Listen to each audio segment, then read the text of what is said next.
இப்போ அளவு ப்ளவுஸ் எனக்கு கரெக்டாக இருக்கா, அளவு ப்ளவுஸில் இருந்து கழுத்து அகலம் எப்படி கண்டுபிடிக்கணும்னு பார்க்கலாம். இப்போ நெக் அகலம் கண்டுபிடிக்கணும் அப்படின்னா இந்த மடிப்பு பகுதியும் ப்ளவுஸோட மடிப்பு பகுதியும் இது போல் சேமாக போட்டுக்கோங்க. நெக் அகலம் கண்டுபிடிக்கிறதுக்கு இந்த டிப்ஸை ஃபாலோ பண்ணுங்க.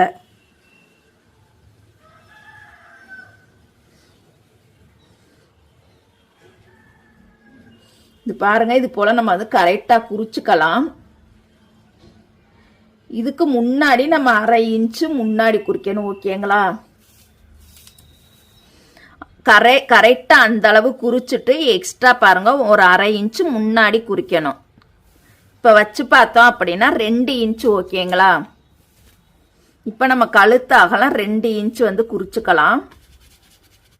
இந்த மாதிரி தான் 100% அளவு ப்ளவுஸ் கரெக்டாக இருந்ததா அப்படின்னா இந்த மாதிரி மெத்தடில் தான் கழுத்து அகலத்தை கண்டுபிடிக்கணும். தேங்க்யூ.